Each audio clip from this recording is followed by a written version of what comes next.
hope everybody's doing well this evening.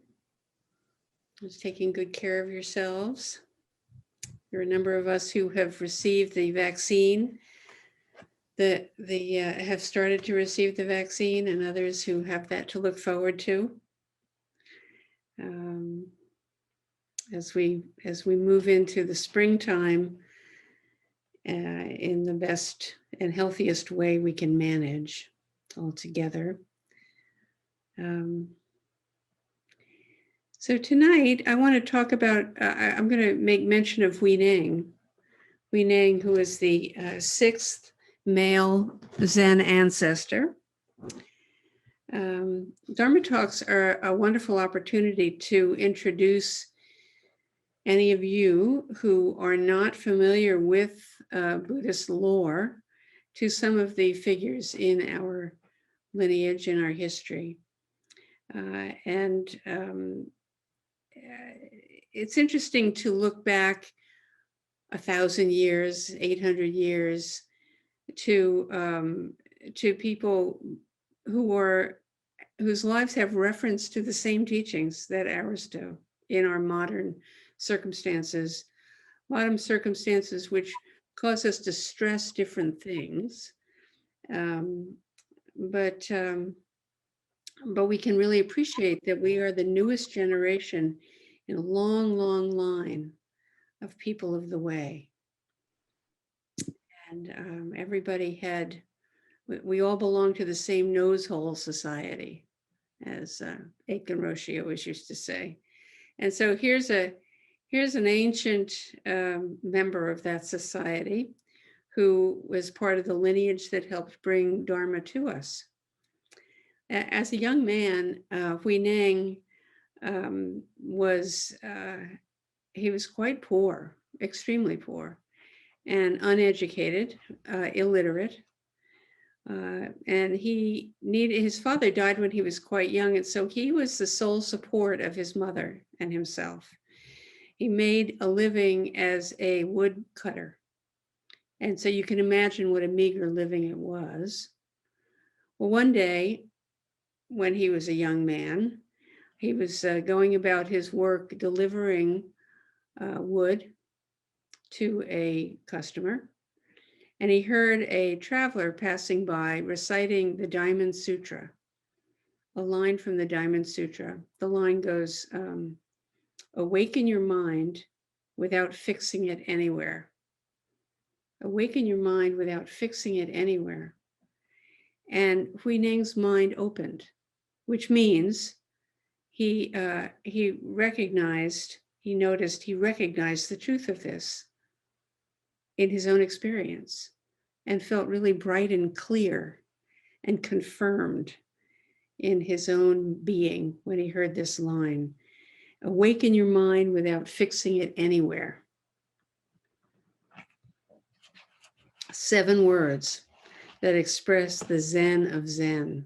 We are all working on understanding what it is to awaken the mind without fixing it anywhere. What is an awake mind? What is mind? What does it mean not to fixate the mind anywhere? And what was it in his experience that Huineng, that resonated so much for Huineng? Chances are it was the same experience that we all have when this makes sense to us, without fixing the mind anywhere. The mind is a word, of course, that refers to our experience and how we narrate, how we notice experience. So the significance of the line resonated with his own experience so much that he was inspired to seek further instruction. So he went to the Eastern Meditation Monastery to seek out the 5th Zen ancestor, the great master Hongyan, who we know as Huike. And he went there. It was a long journey on foot. And when he got there, he had to seek an audience with the master.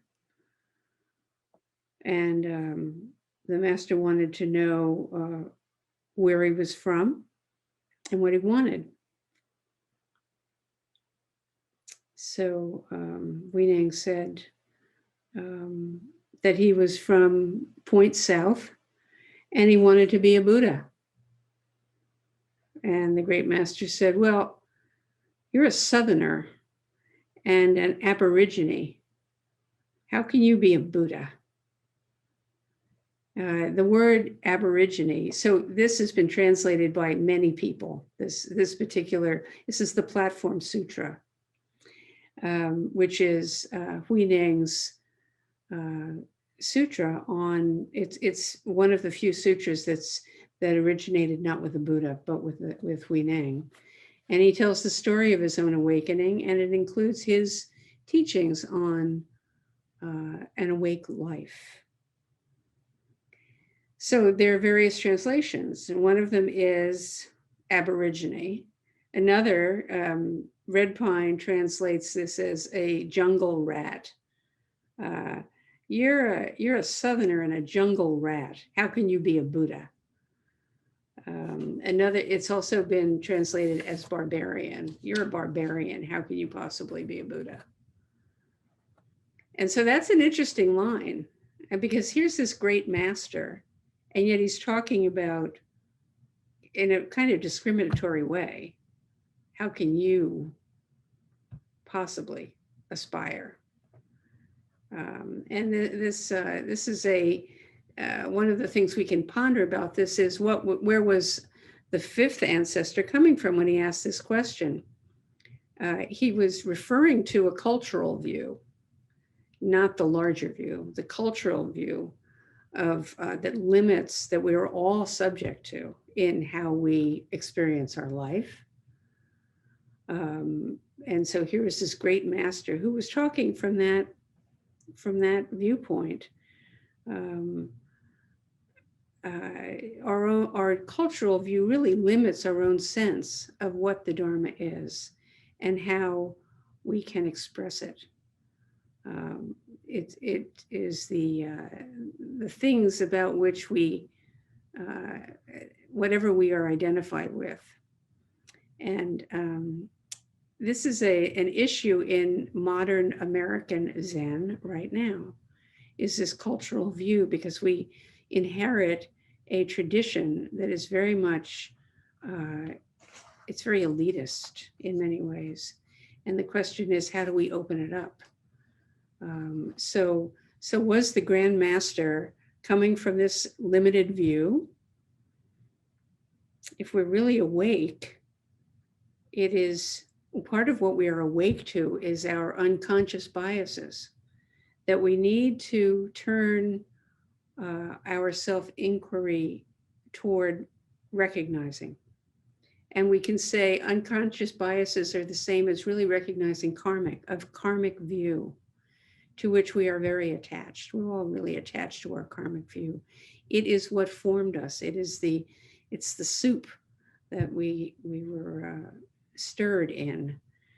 And so our karmic view is really narrowed by most of us, not everybody, because we have some people of color in our Sangha, but most of us is really limited by our white heritage. And many people of European descent do not know very far back their family stories. And so that limits also our ability to appreciate what our karmic view is. So that's part of what we look at in our practice. And it definitely comes up. It definitely comes up in all of our reactivity and all of our particular personal concerns. So did Huike really hold this narrow view? Or was he testing this poor fellow who showed up at the monastery? He was testing him to see if his interest was really sincere, if he was a sincere and earnest seeker, or just a casual drop-in. And Zen centers, we have everybody, we are open, everybody can come along. In the tradition in Japan and China, you had to be admitted. any residential training center, you have to really go through a whole process of admission. We are different because we're not a residential center, but what people bring to the Sangha and the practice together influences the feeling of the Sangha, right? Anyway, so there's Wike checking out this rude barbarian from the south, and so he said, how can you have the gall to think you can be a Buddha? And Huineng says, people may be Southerners or Northerners, but Buddha nature originally has no north or south. My social status is not the same as yours, but what difference is there in our Buddha nature? And so, okay. And then he continues, my own mind produces Buddha. My own mind produces wisdom. Not being alienated from one's own essential nature is itself a field of blessings. So this actually, in the very first interview he has with the man who was to become his teacher and his benefactor, he states his Dharma right off the bat. He came to it in his life, even before he got to formal Dharma practice. And many of us come to our own wisdom through our life. It is natural to us. And Dharma really gives us a system and a method for articulating, honoring, and confirming our wisdom and being able to live our wisdom. So in his answer, Huineng set the teacher straight and demonstrated his sincerity, his seriousness, and he was permitted to enter, and he was put to work in the kitchen, pounding rice and splitting firewood. Nothing very fancy, and it's really so much part of Zen practice that we are willing to do anything. The Zen Center needs to be supported in all kinds of ways, and we are not interested in high or low, but doing the work as we are needed. So this whole story is the very first segment of the Platform Sutra, which is a much longer teaching on the fundamentals of a spiritual and practical life. And I recommend everybody become familiar with the Platform Sutra. It's a wonderful teaching, and we'll be, in our spring session, we'll be exploring a bit more from the Platform Sutra. So even in this very first section, there is so much to contemplate. It points to anybody can awaken. We all have the capacity, whether we are a barbarian or whether we're a queen, we can wake up to who we are. It doesn't take formal education. Even the simplest person can be a wise human being. So what keeps us from this? What keeps us from being awake to the Dharma of our life, to seeing the nature of our experience, the nature of our fundamental situation? And we're hindered, and we're constricted and restricted by our karmic view and our personality view.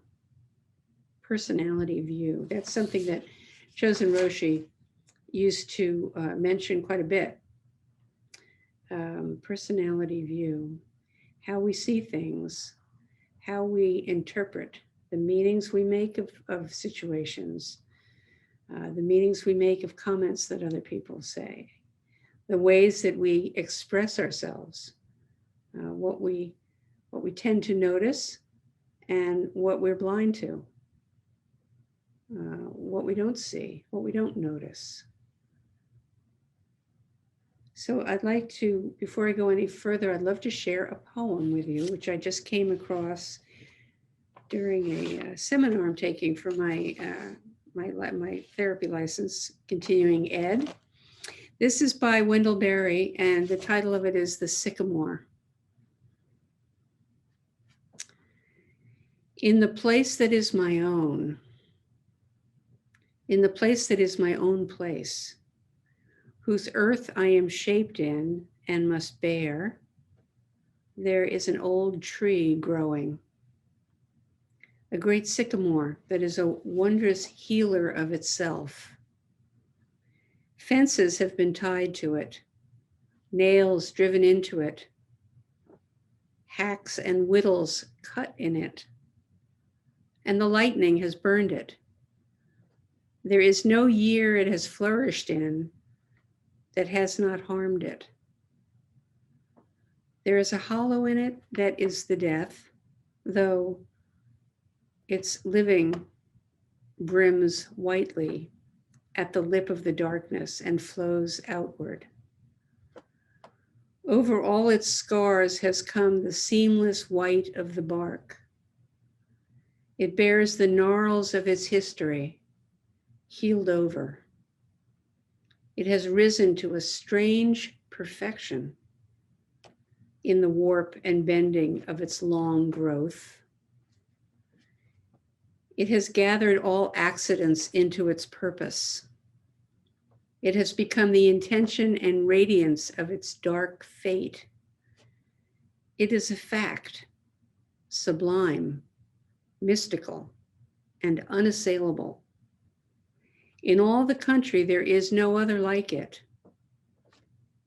I recognize in it a principle, an indwelling, the same as itself and greater, that I would be ruled by. I see that it stands in its place and feeds upon it and is fed upon and is native and maker.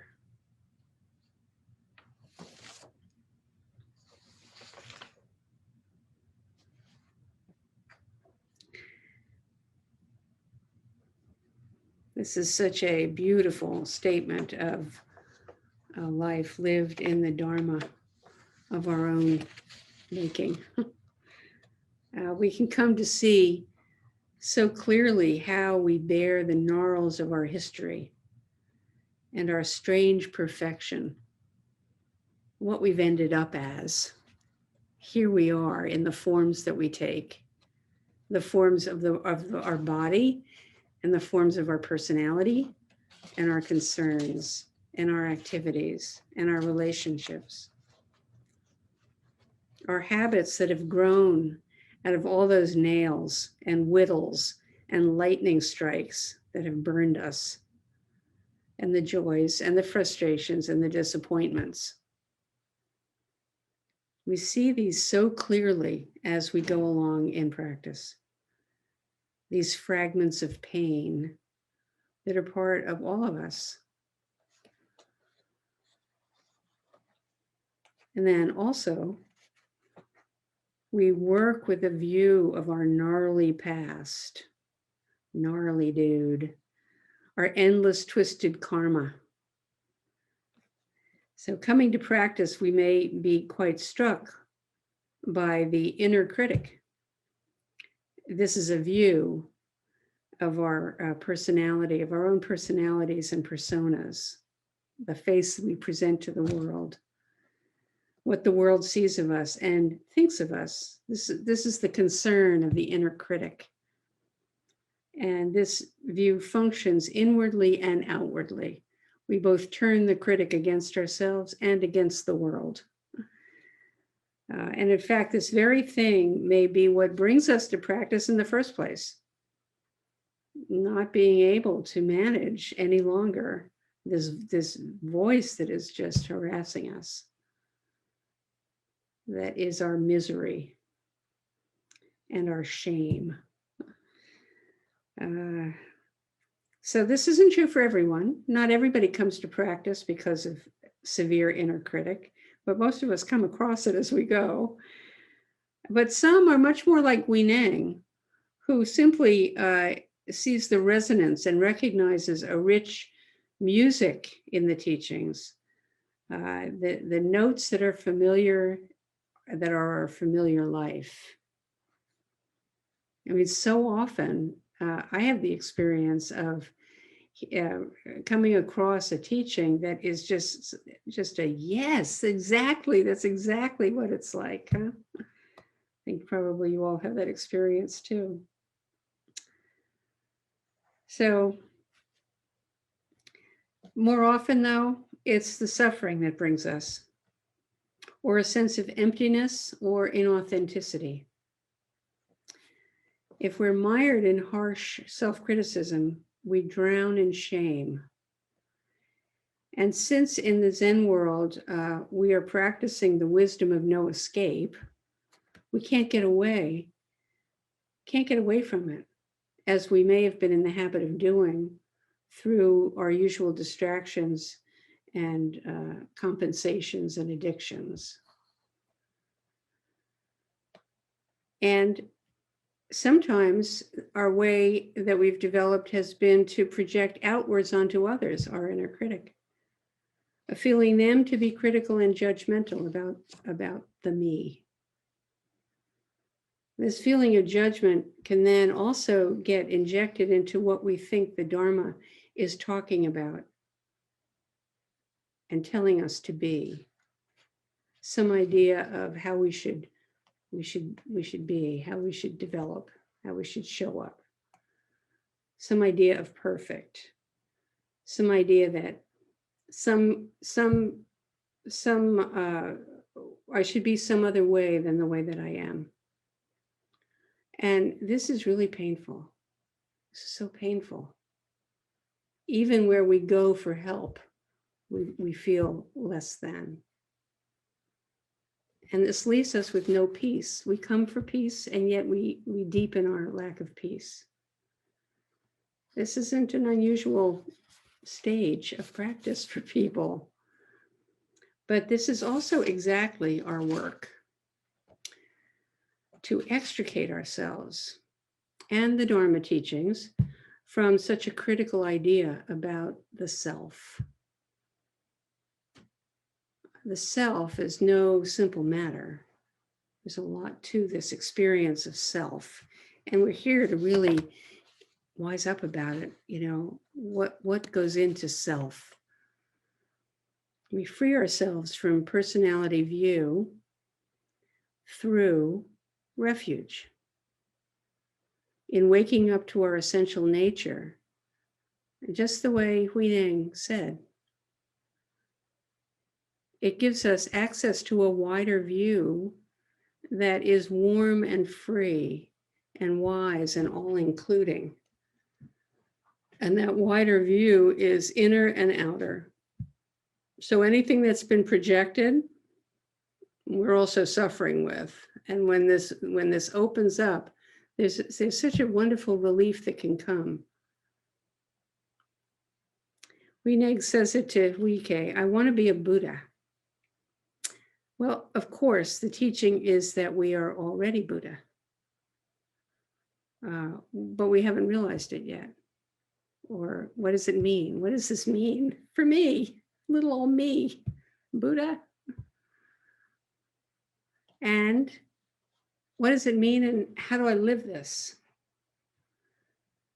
I am Buddha is not something that the ego self, the small constricted self, says. That would be ridiculous. Elsewhere, Huineng clarifies this point when he talks about the first of the 4 great vows.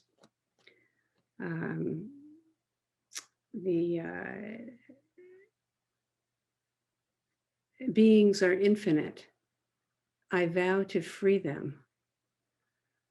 So speaking this way, these are his words from the Platform Sutra. Speaking this way doesn't mean I am going to do the liberating.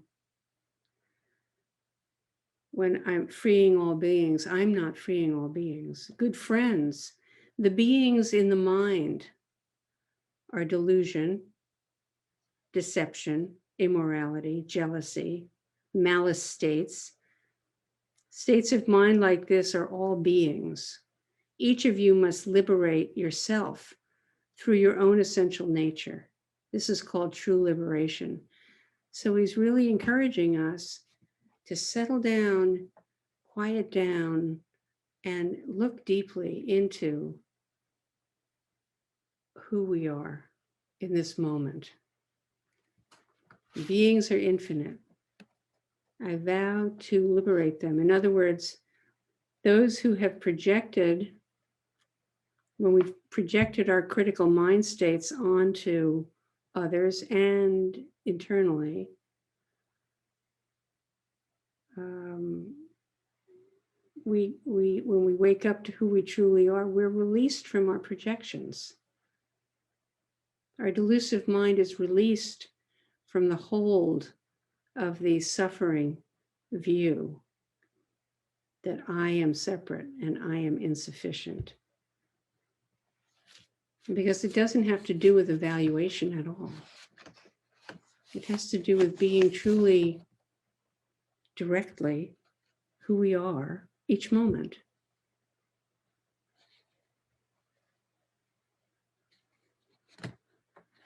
The view held by Buddha is free of any sense of separation from the entirety of life.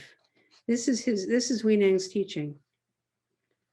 The view held by Buddha is free of any sense of separation from the entirety of life and death.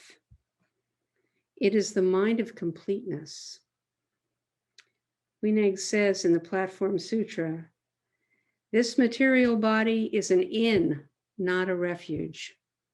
An inn, I-N-N. This material body is an inn, not a refuge.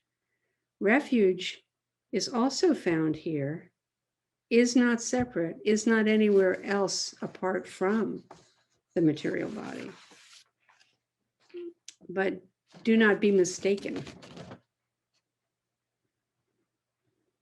In not being alienated from our essential nature, we are right in the raw now, just as we do in Zazen. We're right in the raw now, but that's not simple. You know, in Zazen, probably all of us sit there a great deal of the time kind of wandering around. And then remember, oh yeah, all of this is right now. All of these thoughts, all of these, whatever came up in this mind stream is also coming up right now. And it's a mistake to identify with all of that as something other than what's going on right now. In the Sycamore the poem, The Sycamore, Wendell Berry has this line, it has gathered all accidents into its purpose.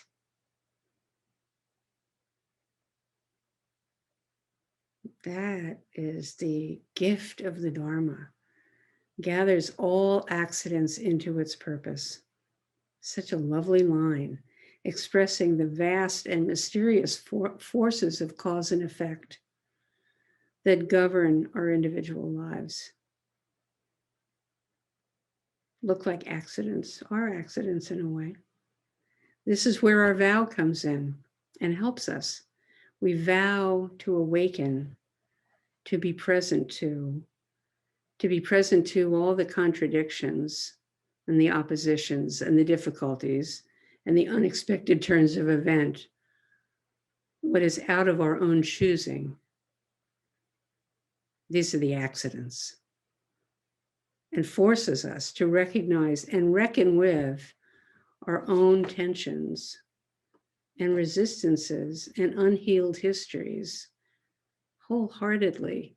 That means with a tender heart or with a great sense of humor, that we have to be unattached to self to laugh. What a wonderful freedom to be able to be amused by our own foibles, our own foolishness. So to reckon with our own tensions and unhealed histories means we can really release the hold that the critic has. To take refuge is to appreciate the tension, the contradictions, the intention, the rightness, and the radiance that shines when we awaken our mind without fixing it anywhere. Beings are infinite. I vow to liberate them. This vow helps us to look each moment at what is the liberation right here. And it can be really simple. Relax, be here now, and be willing to say, this too is me. Just no problem.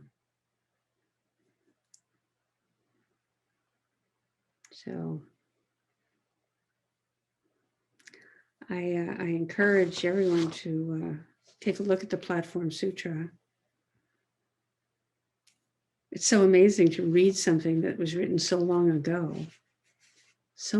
and so far away, in such a totally different culture, and read about our own experience. Somebody helping us with our own experience. The long arm of Hui Nang reaches through the ages and touches us, inspires us, encourages us. Thank you.